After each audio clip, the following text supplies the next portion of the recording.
And a very good Friday afternoon, evening, everyone. Joe Benigno back with you again, the Older Pain Podcast. It's Friday, March 28th, 2025. The Joe Benigno Older Pain Podcast brought to you by the Hackensack Brewing Company. By I Need a Discount Tire. And, of course, by Manscaped. Don't forget, a week from today, our next live podcast, April 4th. It'll be opening day, home opener for the Mets. And we will have our live podcast at the Hackensack Brewing Company. So JJ, John Jastrzemski will be with me. Should be very, very interesting night. Now, before we get to opening day yesterday, the Mets lose a tough game to Houston and all of that. You know, I am so ticked off that tonight's game with the Mets and the Astros, game 2 of the freaking season, is on Apple TV. I mean, you got to be kidding me. I mean, come on. Game 2? Can they wait till like game 20? You know, you just get excited. And, opening day yesterday, you see your team, you're pumped up, even though you lose. So what? There's 161 games to go. And you're all pumped up to see them tonight. And you got to get Apple TV, whatever the hell it is. Who's seeing the game? Oh, my God. And then tomorrow night, they're on Fox.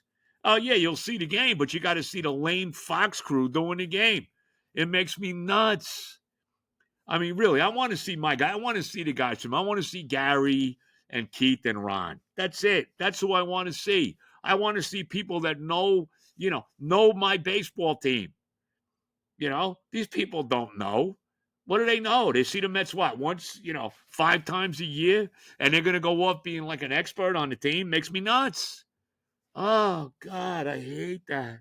Oh, I really do. What a disgrace. So we got to wait because they don't play Sunday. How weird is that?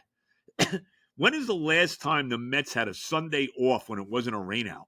I mean, I don't think I can ever remember that. When was that?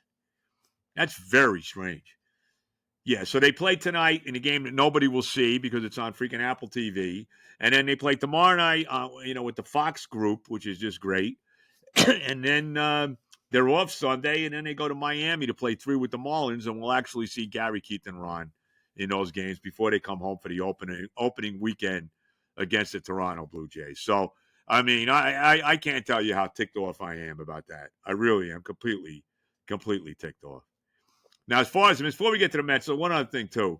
If you're wondering why the late start today, Terry and I just got off the golf course, just played 15 holes of parameters. Played pretty well. She did, too. Hit the ball well today. Had 4 pars. I'll take it. Not too bad. And we're playing tomorrow. We're supposed to be 80 degrees tomorrow. I have an early show probably on, I guess we're on until 12:30 tomorrow, 12:25, because we got Yankee baseball at 1.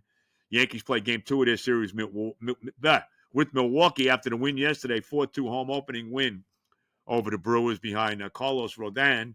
And, of course, home runs, the leadoff home run by Austin Wells became the first catcher in Major League Baseball history to hit a leadoff home run on opening day. How about that?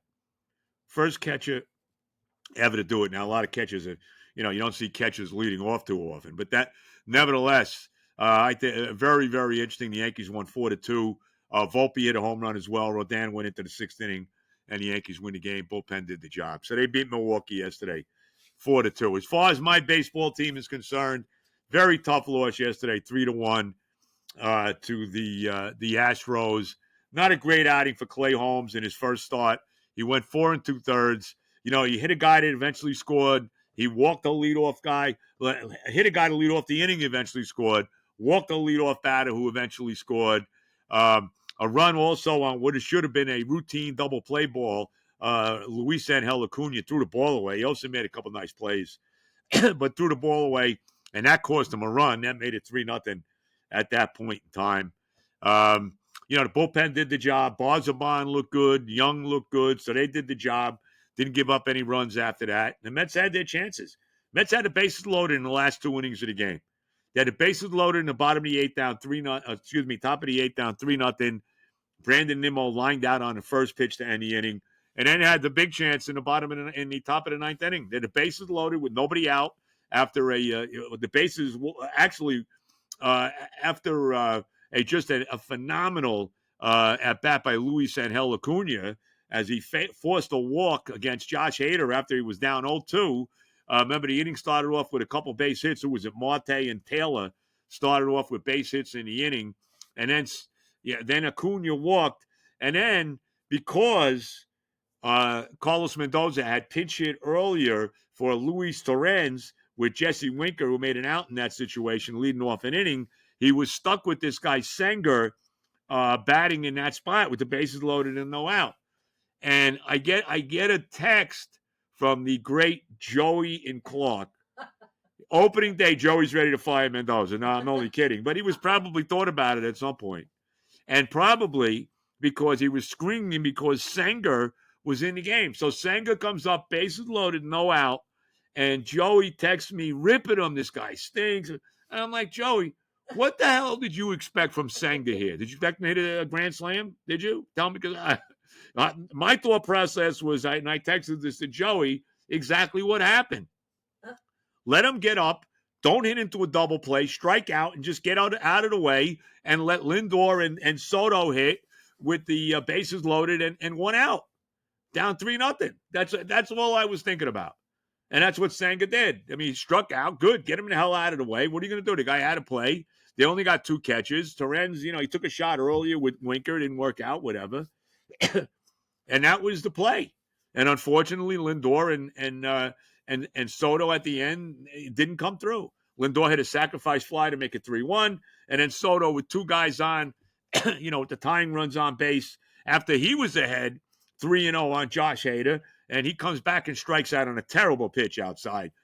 Generally, we know that Juan Soto has one of the best eyes of anybody. We know how he walks. His on-base percentage has always been, very, very high. No doubt about that.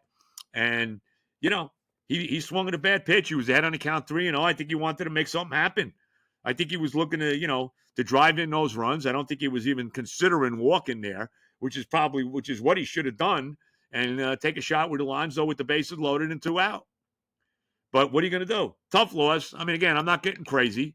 Actually, the first time since the 1999 and 2000 seasons that the Mets have lost 2 straight opening days. And it actually bodes pretty well because 99 and 2000, they made the playoffs both times. Remember, they went to the NLCS in 99 and lost that series to the Braves after they were down 3-0, came back to cut it to 3-2, and then that crazy Game 6 when they blew the lead how many different times after Al Leiter put him behind 6-0 in the first inning. Of course, that was the series of the Robin Ventura Grand Slam single, as we all remember in Game 5 at Shea Stadium. But so that year, they went to the NLCS, and in the year 2000, they went to the World Series and they lost to the Yankees. So, the years that they lose opening day have actually turned out to be pretty decent so far, at least, to this point. So, you don't want to get crazy. Look, they started out the year 0-5 last year. How'd that work out? They started out the year, 10 games under 500 at the end of May, and then had the best record in baseball for the rest of the year on their way to the NLCS. So, you can't get crazy with one game. But I'm really not, but I am just total, like I can't tell you how disgusted I am that I cannot watch this Met game tonight. Now, you do have the NCAA tournament going on, right? We move on to the Sweet 16. We finish up the Sweet 16 last night. We had 4 games last night, some really good games. The Arkansas-Texas Tech game in overtime. Arkansas blew a big lead. Texas Tech winds up beating them by 2 in overtime. And Texas Tech will play Florida. I guess that game will be Saturday. Texas Tech, Florida on Saturday for the right to go to the Final Four. The other games last night, Duke won their game in Newark, beat Arizona by 7, 100-93. Cooper Kupp going for 30. Cooper Kupp.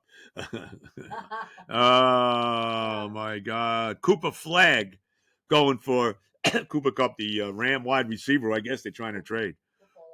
Right. Cooper Flag going for 30 points last night in the win over Arizona.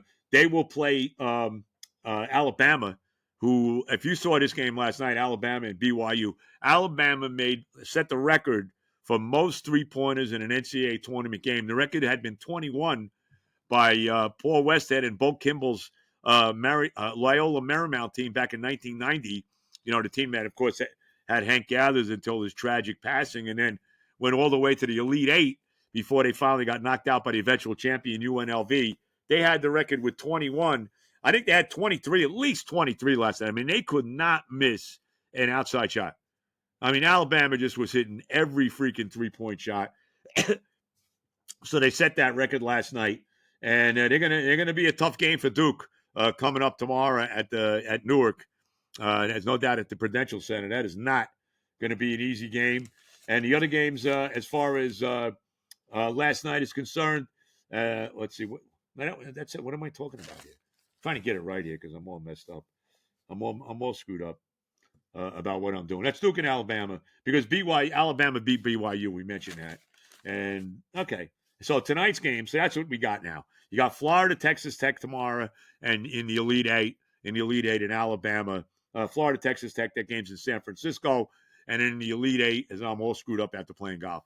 Then the Elite Eight, you got Alabama, Duke in Newark. Now the games tonight in the Southern region. The early game is Ole Miss and Michigan State. Very interesting game because I got a little stock in this game. One of my relatives goes to Ole Miss. I told you my wife has been down there recently, a couple of weeks ago, and I had a grandson that actually went to Michigan State for a year. So got a little interesting game there, Ole Miss and Michigan State. Auburn and Michigan in the other one. So you got two games. You got two matchups there in Atlanta with the SEC against the Big Ten. Auburn, Michigan, Ole Miss, Michigan State. And then the other games tonight, in Indianapolis in the Midwest, you got Houston and Purdue.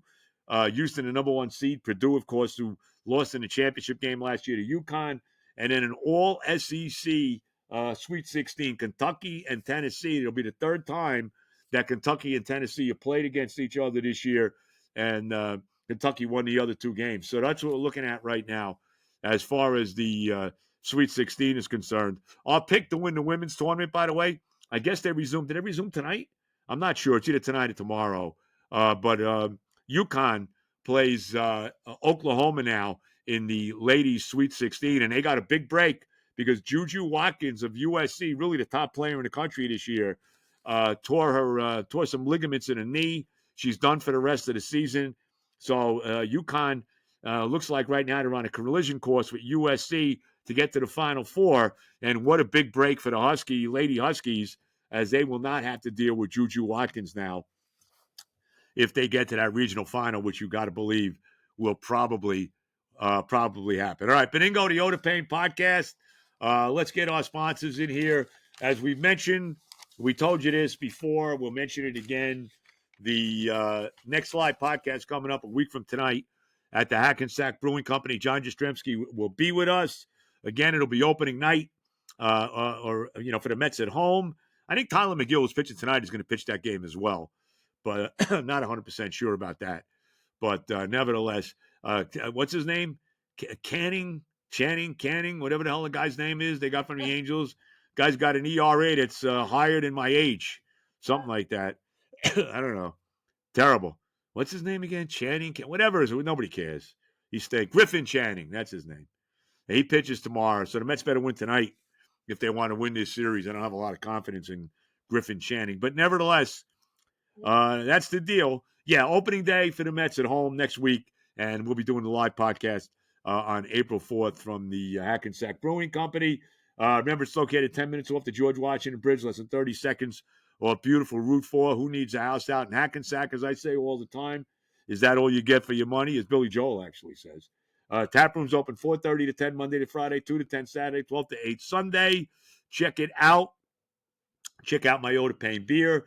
Make sure you see Mike Jones and TJ. They do a great job. 78 Johnson Avenue in Hackensack, right behind the Tombstone. So you want to check that out a week from tonight on next live podcast. Now, you need a discount tire. You know the deal. Been talking about that for a long time. Go see my son Johnny. Go see his great boss Harry. They'll take care of you. Anything with your car, any automotive needs. You need tires, they take care of you. You need your car inspected, as we will have to next month. They will take care of you with that too. They're on Westwood Avenue in beautiful Rivervale, New Jersey. By the way, Rivervale, the golf course is open again. Got to be playing that soon. Check it out. One of the top golf courses in Bergen County.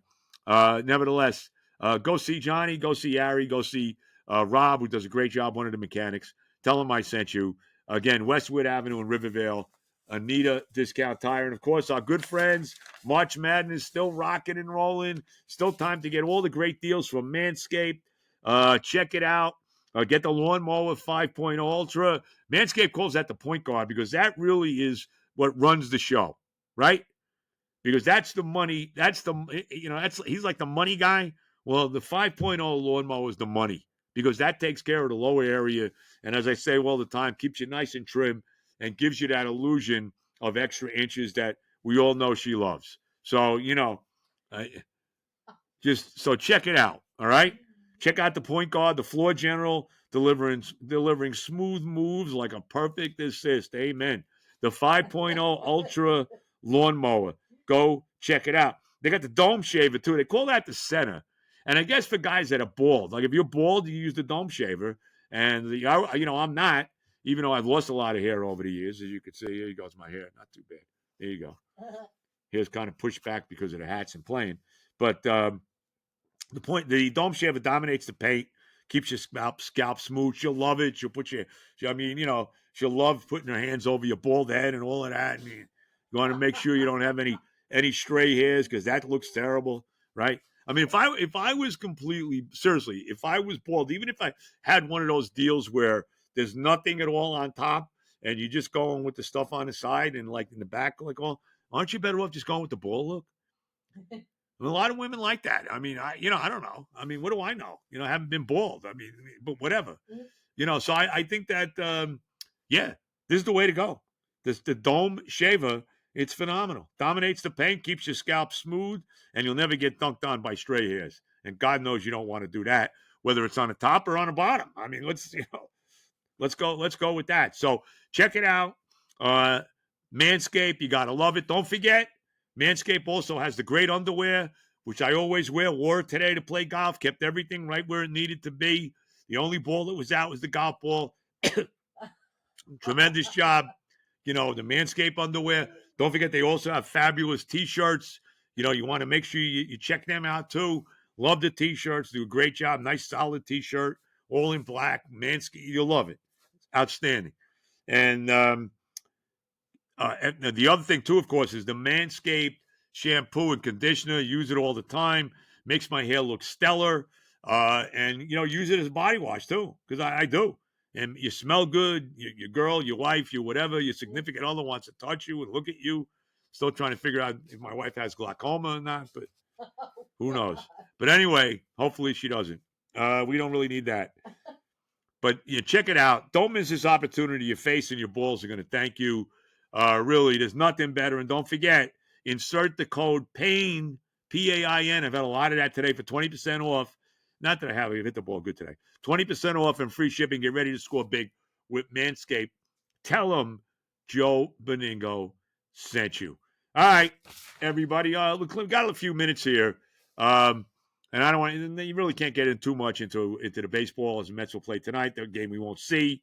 I can't emphasize it enough because of the stupid Apple TV. Aaron Rodgers still hasn't signed, right? Right? I mean, what's going on with that? You just saw what the Giants signed Russell Wilson. How about that? Were you surprised the Giants signed Russell Wilson? I was. Now, look, they also signed Jameis Winston. They gave him a very limited contract, backup contract. And who knows? Maybe they're going to have an open competition. But the Giants still want. I'm telling you, I'm going to make this prediction here again. And we're, a month away or so from the draft? The Giants want a young quarterback. They're not getting Cam Ward. All signs pointing to Tennessee taking Cam Ward. Now, if the Cleveland Browns are stupid enough, I shouldn't say aren't, because they are the Cleveland Browns. If they're stupid enough to pass on Shadir Sanders, the Giants are not letting him go. The Giants are taking him. I mean, there's no doubt. If you think the Giants aren't taking him, they're taking him. You can take it to the bank. Deion wants to see him with the Giants all day. He's going to be a Giant. And who knows? Maybe they can trade up with Cleveland because, like I said, Cleveland's a disaster. The only team. Cleveland is so bad that they are only this is the difference between the Jets and the Browns. You see this little nothing here? See this minuscule? See? I'm even getting a little closer. See? What is it? I'm showing the difference between the Jets and the Browns. I thought something was on the screen. No. Yeah. See the difference? See, let me get it. It's even a little closer. But so that's how close the Browns are to being just as crummy as the Jets are. But think about it. I mean, the Browns actually gave one of the biggest contracts in history to Deshaun Watson, which is probably the dumbest contract in the history of mankind. So with that said, maybe they'll draft Travis Hunter. Maybe they'll draft Abdul Carter. Who knows? And the Giants will have Sanders sitting there for him. But don't be surprised if the Browns actually show a sliver of, intelligence and do draft Shadir Sanders. Would you really be surprised? And I know he's really a second round guy. Would you really be surprised if they drafted Jackson Dart with the third pick in the draft? Because I'm going to tell you right now, I will be shocked if Jackson Dart, of course, of Ole Miss, does not go in the first round. I'll be shocked. So don't be shocked. Don't be surprised because the Giants want to get their quarterback, and I don't think they're going to mess around waiting. How many picks in the second round to hope they can get the guy they want. So we'll see. But like I said, if the Browns are stupid enough, and they generally are, to not take Shadir Sanders if he's sitting there at 2, which it looks like he will be, with Tennessee taking Ward. I got to take a hit here. Little Poland Springs. Have another hit. Fresh air. Quicksilver. Got 68, somewhere in there. Great song. Anyway, where was I? Dino Valente was the leader of that group. Not that anybody cares. I forgot my total trend of thought. Oh, getting back to the Giants taking Shadir Sanders, however you say it. But I think Dart. I think they'll take Dart with the third pick. I could be wrong. But Russell Wilson, Jameis Winston. I don't think Russell Wilson has much left. I think he's shot. I think Aaron Rodgers is a far better player at this point in time. But I don't know what is Rodgers doing. Does anybody know? And I said this the other day. You start to get the feeling that maybe they're blackballing Rodgers. Maybe the league doesn't want him anymore. They blackballed Tim Tebow. They blackballed Colin Kaepernick for completely different reasons, from both completely different ends of the spectrum, that they blackballed these two guys. And you never know. Maybe, we'll see. We'll see. And the only place looks like that's left to go now is Pittsburgh. So who knows? Nobody understands. My team should have kept them, but, that's why we win all the time, because we make those kind of decisions. Anyway, we'll see we'll see, obviously being funny or attempting to. We'll see what happens. So we'll see what happens as we move forward. So let's see. Anything else we could? The Rangers play tonight. They play Anaheim. Play Anaheim tonight. San Jose tomorrow. They lost. They got this 3-game West Coast trip. They lost to the Kings the other night, 3-1. The Rangers are not making the playoffs. What are they? Are they a point behind in the playoff race right now? Are they tied with the Islanders? I don't even know what it is. But they got 10 games left. I think the Rangers got 10 games left. They are not making the playoffs. Not happening. I'm telling you right now. They have given us no signs to believe they're making the playoffs all year, and I don't see it happening. So, and I'm sure as hell not staying up, till 1 o'clock in the morning to watch them lose again to the Anaheim Mighty Ducks tonight. So that's not happening. I'll watch what I'll do tonight in lieu of the fact that, again, and I can't emphasize it enough, that we will not see the Mets because they're on this ridiculous Apple TV tonight, right? They couldn't wait till week 20. This gets me too. We pay all this money for these cable TV, right? We finally got Optimum. We got the MSG back. It's been a while now, but we finally got it back after all the trauma of not having it for like 6 weeks. You pay all this money. Shouldn't I get to see every Met game on my cable? Whether it's SNY, whether it's Fox, whether it's ESPN, whether it's Channel 11, whatever, shouldn't I be able to see every freaking Met game on the cable TV? And we'd love to see it with, everyone with Gary, Keith, and Ron, but, I get it with this national TV. But Apple TV, Game 2, really? What a disgrace. I really, it's beyond, it's one of the great disgraces. Let's put it that way. It really is. It's one of the great freaking disgraces. So based on the fact that I will not get to see the Met game tonight, I'll be watching at 7:09, Ole Miss and Michigan State. Actually, very good game. SEC Big Ten should be terrific. Like I said, Got a relative. My wife was just down in Oxford a couple weeks ago. Loved it down there. Then she had that, the Iliad and the Odyssey coming home with the, she was in the airport in Memphis for seemingly days. It was, like I said, it was like the Iliad and the Odyssey. She was looking for Homer. She was looking for Helen of Troy. She was looking for Ulysses. She was looking for, Achilles. She was looking for all of them. Unbelievable. It really is unbelievable. But anyway, outside of that, she had a good time there. So we'll see Ole Miss tonight against Michigan State. Should be very, very, very interesting. Yankees off tonight. As I said, they'll resume tomorrow. I got a 1 o'clock game. 80 degrees. How about this? 80. Now, it was pretty nice today. It got a little chilly at the end. It was probably about 60, but it wasn't a lot of sun today. So that took away a little bit. But how about this tomorrow? 80 degrees tomorrow. Are you kidding me? And I get off early. I'll be on tomorrow on FAM, but I'll be off at 12:30 for the pregame show because the Yankees have a 105 start against Milwaukee at the stadium. What a great game. What a beautiful. Yankees could not have done this better. Game 2, 80 degrees at the stadium. And I have a 154 tee time. Myself, Terry, my good buddy, the great Duke Willie, the Duke of Earls. Tee time 154 per am is tomorrow. So looking forward to playing in shorts tomorrow as everybody gets to see my just absolutely outstanding legs. Right? They really are. Like when you think legs, you think me. Right. Okay. Not exactly Betty Grable. Who is the one that had the unbelievable? Who is that? Jane Russell? Was Jane Russell the one? I think Jane Russell was the one with the ridiculous legs. She's got that pin up. I mean, look, I don't expect people go, Jane Russell, was she married to Bill? No. I don't know. Most people, a lot of the young guys don't know who Jane Russell was. But she was like this hot actress from like the 40s, early 50s. Yeah, I remember one of them right. had their legs insured. Yeah. I think that was actually Betty Grable that had her legs insured. I think. I could be wrong. But I remember this picture of Jane Russell. She's sitting on like a bale of hay, right? She's like in like these cut off like jeans, like farmer jeans, and looking all pretty good back in like 1948 or whatever it was. So, but I'm trying to get anybody now who's like really outstanding legs. I can't think of anybody off the top of my head. I do. No, my wife does. That's true. Terry has lovely legs. She doesn't think so. Like she thinks her legs are like hideous. Like my wife looks in the mirror and she sees, I don't know what the hell she sees. You know what she sees? And like she sees like the Wicked Witch of the West or something. I mean, it's like unbelievable. It's really brutal, and she's gorgeous. Still at, her, she's almost 60 years old now. So, and she's cracking up. Anyway, I'm just rambling on here because it's not. I mean, we talk about the Knicks. Knicks had a bad loss the other night to Houston. How about that? They had a big lead against Houston early. They lost. I know Brunson's still not back. I'm just telling you right now, they never beat anybody good. And I got a bad feeling.